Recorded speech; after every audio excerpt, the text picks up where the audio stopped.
এই বসে সাহেব এখানে দাঁড়াও তো অডিটটা করে যাই। এই যে এখানে দাঁড়াও। স্যার এই হাইওয়ে রাস্তার উপরে নন পার্কিং করলে আবার ছাড় দিন দেশে মামলা দেবে না? মামলা দেবে শালা? তোর গাড়ির ইঞ্জিন কই? কি দিকে মামলা দেবে?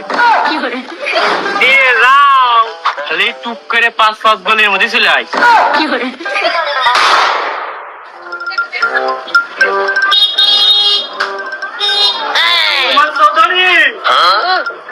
চৌধুরী, আপনার অফিসের গাড়ি এসেছে, বেরোন। কি রে আকরাম, গাড়ি কই? মোড়ের বারে দাঁড়িয়ে আছে নাকি? এটা কি এই পেকো থেকে পছন্দ হচ্ছে না? তাড়াতাড়ি অটো, তোমার নামিয়ে দিয়ে আবার আরো 2-3 জায়গায় খ্যাত মারতে যেতে হবে। আকরাম, আমার অ্যাটিটিউড সম্পর্কে তোর কোনো ধারণা নেই? এই আমি তোর হিরো গাড়িতে চড়িয়ে তারপর অফিসে যাবো।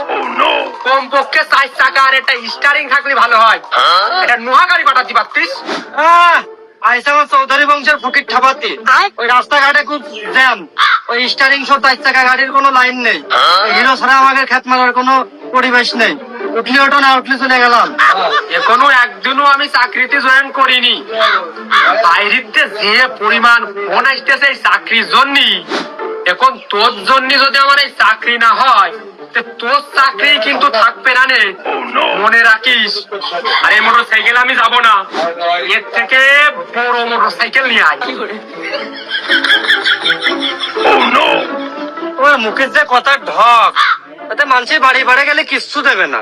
বিয়ার তো দূরের কথা, পাওনা টাকা বলেও দেবে না। তারপরে প্রথম মানুষের কি দেখি হয় তার ঠিক নেই। তারা একটা আনকমন মোটর সাইকেল আনতেছে। তাহলে মনে হয় ওই প্রাইভেটের কথা করলেও হইতো।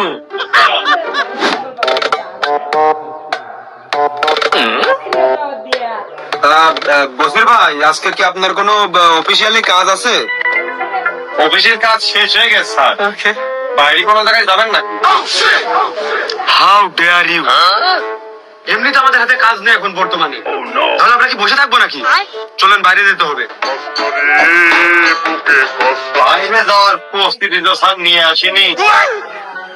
তাহলে একটু বাড়িতে ঘুরে যাওয়ার মতন একটু সময় আছে? বসির সাহেব, আপনাকে না রয়েল মালাবাগের পোশাক পরিধান করালেও আপনাকে এর থেকে বেশি ভালো আর দেখা যাবে না। আর আমরা যেখানে যাচ্ছি ওখানে ভালো পোশাক আশাকের প্রয়োজন হচ্ছে না, যা আছে এইটাই বেশি হয়ে গেছে। চলেন। কোন দিক যাবেন স্যার? আসলে বশির সাহেব, হয়েছে কি, ওই আমাদের আজকে একটা স্যার ডিউটিতে অ্যাটেন্ড করতে পারেনি, যার কারণে উনি আবার হচ্ছে যে নেপালে ট্যুরে গেছিল।